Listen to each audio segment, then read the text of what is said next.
Hey folks, how's it going? Time for a vinyl video here. It is rain in Northern California, where I'm from. And that's a great thing because we have went 45 days without rain. It's dry as a bone in the state, and it's winter, so you imagine what spring and summer is going to be like. So we were feared that it was going to be just an ugly drought, but on the weekend here, Saturday and Sunday, we've got tons of rain and high wind, and that's fantastic because we need the rain so bad. But unfortunately, it came on a weekend. I was going to go vinyl digging, so when I went driving to look for records, it was high winds, high gusting winds, and hard pounding rain. Terrible conditions to be on the road, but you know my crazy ass, that's not going to stop me from digging. Made it inconvenient, but if there's records out there, I'm going to find them. I don't care if it is raining cats and dogs outside. So this is my rainy day vinyl finds. I'm going to start off with some VC trading, or VCLT, whatever you want to call it. Me and LJ do these album trades through the mail, which is a lot of fun. I'll find something I think he might like or doesn't have, and vice versa, and we'll send them to the mail to each other. Really cool stuff. And so this is what he sent me. It was a 12-inch single for Genesis, That's All. Really cool. And there's his note right there.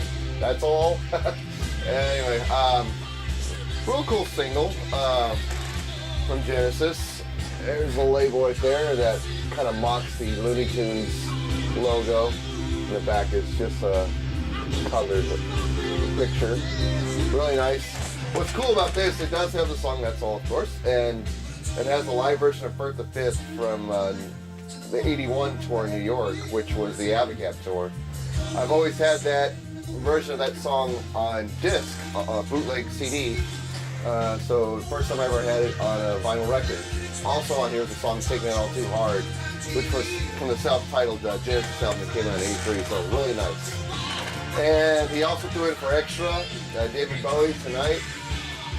An album I did not have, but I don't really have much Bowie because, I don't know, Bowie's, I just been lazy, I guess. I gotta get more on the Bowie collection and start putting some Bowie records in the collection. I actually like David Bowie, just don't have a lot of, or any of his stuff. So really cool to put this in the collection. It's on it still has the original insert, and I was about to say it's on EMI, and there we go, there's the EMI label. I had the song Blue Jean on a 7-inch single that was printed on blue vinyl, so really cool now to have the whole album. So thanks a lot, LJ, and let's keep the trades going because that's a lot of fun. Alright, here are my finds on the rainy weekend, what happened here. The band The Church, Untitled number 23. I recently put a picture of this on Facebook last night. Last night being Saturday night, as I'm filming it Sunday. This is a good record. One I was unfamiliar with when I saw it in the vinyl store, but I'm a big fan of the band The Church and their music. So I wanted to take this record home with me and collect as much church as I can. The gatefold record, as you can see. 2 record set. What feels to be 180 gram vinyl, and there's a custom label there. The problem I always have when I buy anything for the church, I'll put it on the turntable and start listening, and I automatically want to compare it to Starfish. Like, how does this compare to Starfish? And I really have to learn to stop doing that, because if that's my approach, I'm setting myself up for disappointment.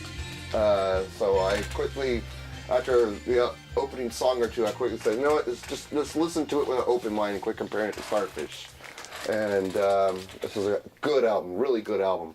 I've only listened to record 1 so far, but record 1 was really good, and can't wait to dive into the second album. Really good. From Orchestral Maneuvers in the Dark, the album Organization. I have been after this record probably within the last year or so. Not an easy record to find in my neck of the woods, and I finally got lucky and tracked this record down. The jacket, the album cover, as you can see, there's a bit of wear on it, so it's not the best album jacket in the world. But the vinyl is very clean. The label is DIN Disc. So DIN Disc is the label, and there we go. Vinyl is very clean, no scratches, no skips. Sounds really nice on the stereo. Was listening to this last night amongst tons of other records, and really enjoyed what I heard. This is a great album. Great album. The big song on here, of course, is Enola Gay, which was a big classic single from this band. Let me turn that down just a little bit. Great album. Fantastic to finally have this on vinyl. I thought I was never going to find this, so this was a huge addition to the OMD collection, vinyl collection, and so happy to finally have it here. Alright, as you can tell in the background music, we have reached the portion of the video where I have to talk about Marillion. It happens every video, so don't act surprised, VC. Alright, here we go. So here are my Marillion finds for the week or so. 12-inch picture disc for the song Lavender from Marillion. I'll take it out of plastic so it's a little easier to see. There we go. And this is from the album Misplaced Childhood. So there's the first side, and here is the B side, which is a picture of the band. Really cool. Two different mixes of Lavender. On the A side, we have a special remix of it with an extended guitar solo, and then on the B side, we have the single version of Lavender. Both versions are different from what appears on the album. And also on the B side, we have the song Freaks, which is the extra they threw in on the B side. Now, I have said in many videos, I am not the world's biggest fan of picture discs. But with that said, this is my second picture disc from the band Marillion, and I got quite a few more from other bands. So for not being a big fan of a picture disc, I sure have quite a few of them. So, but really glad this is mine. Another 12-inch single from Marillion from the song Hooks in You, for the song Hooks in You, from the album Seasons End. This is during the Hogarth era. That's where it all started for Hogarth. This is from the first album he appears on as a singer, Seasons End, the song Hooks in You. And this holds up to a big poster, which I'll show you in a bit, but it is on those custom black labels that Marillion has. Two different versions of two different remixes of the song Hooks in You, the meaty mix and the 7-inch single mix, and then also the song After Me appears on this 12-inch single. Like I said, this folds out into a giant poster. I will attempt to show you the whole thing. And there we go. So it folds out to that. So that's the front of it. And this, of course, would be the back of it. Put your fingernail scratching for the song Hooks in You. And it's always a bitch to put the thing back together once you take it all out. But I really enjoy finding these rare 12-inch singles from Marillion. It makes vinyl, it has made vinyl digging so much fun. So there we go. 12-inch single from Marillion, Hooks in You. Another 12-inch single for the song Punchin' Judy. Really badass little picture there, nice cover art. And there's the back. This kind of looks like the Looney Tunes logo in a way, but I know that's not what they were going for. And on the back, it's going to be hard to see, but on the back we have tour dates. This came out in '84, so obviously the album Fugazi. It's a single from that album. And this one is not on the black labels. This is the white label. So custom Marillion labels for this. Really cool. On the B side, we have Market Square Heroes and the song 3 Boats Down from the Candy. So really cool to have those on this collection. Two songs that were left off Marillion albums. So it's nice to have them both on one 12-inch single as B-sides. So very nice stuff. And my favorite 12-inch single from this whole haul comes from the song He Knows You Know. Look at that. Isn't that, look at that picture. I saw that and thought, wow, that's pretty intense. That's coming home with me. Love this one, love this one. Oh my God, that cover art is badass. And it's just on the, that white label I just showed you before. Same with this album. On the B-side, the song Charting the Single is the B-side of this 12-inch single. Let me just put the record back in the sleeve here. All right. I just gotta show that again. That is just badass. I love that picture. And this picture actually appears on the back, the picture on the back cover of the album Script for a Jester's Tear. It appears as a poster on the wall, and along with the poster from the 12-inch single Market Square Heroes. Both I have in my collection, so really cool to see a bigger version of that picture, because that is just badass. And closing out the Marillion section of this haul, a solo LP from Phish, Vigil in a Wilderness of Mirrors. Solo album from Phish. This is the first solo LP after Phish left Marillion. There we go. There's the back of it. This is a UK pressing, and it came out in 1990. The album was completed in 89, but EMI didn't bother to put it out until 90. I guess they didn't want it to compete with Marillion's Season End or something like that. But it's a gatefold record, and it's a gorgeous picture on the gatefold. I'll hold it up there so you guys can take it in. Because there's quite a bit of detail in that picture. Look at that. That's just a great gatefold picture. I just love that. And I'll zoom in a little bit on this. That just looks amazing. The same artist that did the Misplaced Childhood album from Marillion does the artwork on this album as well. Just fantastic. Just fantastic. This album is also on EMI. I think it's the only Phish album that was on EMI. And it has a custom label, same on both sides. Really nice. This is a really good album. Phish's first solo LP after leaving the band, like I said. And it does sound like a Marillion album. It kind of has that sound to it. Really good music, really good lyrics. Just some really great dynamics and raw emotion on this album, just like you expect from the Marillion albums Phish was on. Great stuff, great stuff. This very well could have been the next LP to follow, Collection at Straws. It has that sound to it, and even has that look to it as well. In fact, when I bought the remaster from Collection at Straws, which is what we're listening to in the background, there we go. There is a demo CD on here, and a few ideas from that demo CD actually made its way into this album. Same with Marillion, a few songs from the demo CD made it onto Season's End, so you see both both parties kind of benefiting from those demo sessions, and you can hear it on some of the songs on this album. Very fantastic record. If you like Misplaced Childhood and Collection at Straws, you will dig this album too. Only thing that's missing from it, it has those familiar sounds, I guess, and themes that we hear from early Marillion records. And just when Phish is delivering the goods, as far as the emotion and lyrics, the singing, you want it to build to just an epic guitar solo from Steve Rothery, and that part of the music really doesn't come. He does have some good musicians on this record.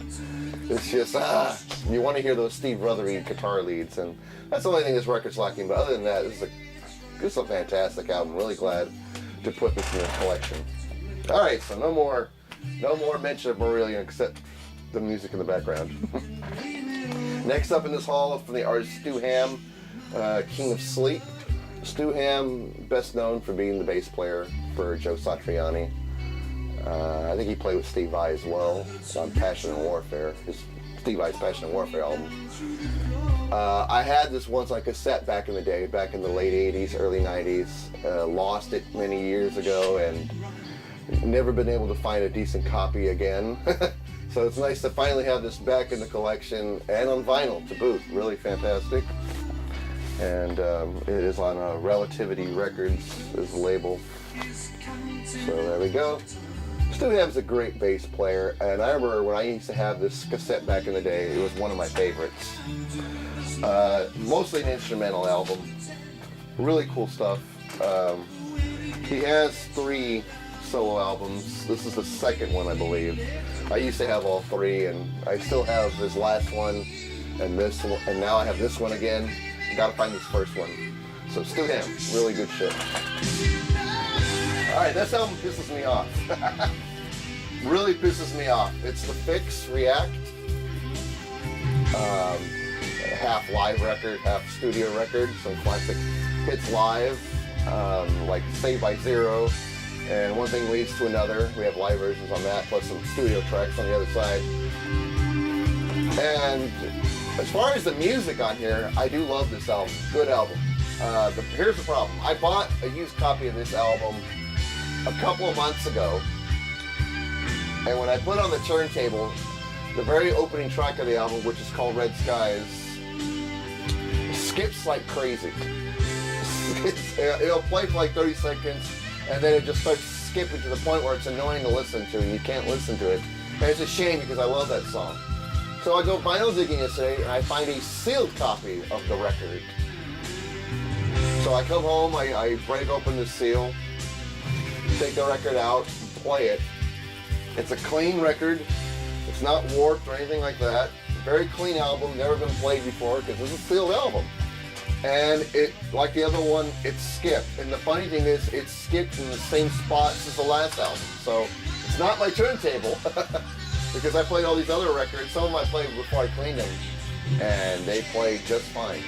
I put this on here, it skips like crazy on the first song, just like the other album did. So it has to be the pressing, and it's MCA pressing, the Rainbow label from MCA. Maybe the grooves are placed too close together, and it just skips, and it's annoying to listen to. And I brought this home to listen to it. I was looking forward to finally having a good, clean copy of the record, and just skipped like my last one. It really pissed me off. The music on here is really good, like I said. So I'm not upset with it because of the music. I'm upset because I can't freaking listen to the first song without hearing all the skips. So usually I listen to that song on YouTube or online somewhere, but still a good album though from the Fix. Unfortunate about the skipping issue, and that issue exists from album to album. Different copies of the album. So what can I do? All right, next up, Genesis Abacab. Obviously, I had this record before, but I was trying to collect all the album covers with the different color schemes. This was the only color scheme I was missing, and now it is in the collection. This one's actually pretty cool. It had the original Hype sticker on it, and it's the same insert, same custom label as the other ones. The only difference was it's in different colors. Ooh. So I think, and I have all 4 now, so this completes that quest to find all the different Abacab album covers.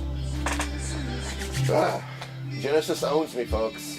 When I'll go that out of the way for one record. Anyway, here's a blast from the past. And you guys are going to laugh when you see this. It's Midnight Star, No Parking on the Dance Floor. This came out in '83. I think I was 12 years old when this album first hit the streets. And I grew up in a household that listened to all 80s R&B, because that's what my brothers and my sister used to listen to. So this was an album that they played a lot. I think we actually had the album in the house. I don't know what happened to it, but maybe we no longer have it. But I remember either my brother or my sister bought this album, and it was played around the house constantly. So, I mean, this just takes me back to my younger days. And I like the music on this album. It is on the Solar label.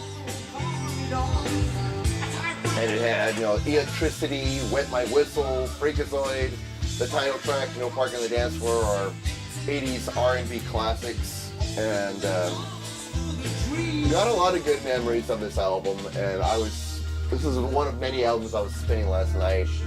And it just took me back. It just took me back being 12 years old. And this is before I became a drummer and a musician and such a music a music nerd or a music snob, I guess you could say. This is when I just dug good old-fashioned R&B, and this is really a fun album to listen to, just to go back to the old days. Okay, another 12-inch single from the band Missing Persons, I Can't Think About Dancing. Two different remixes of the song, an extended version, a single version, and on the B-side we have the song Face to Face. I do love Missing Persons. They're a good band.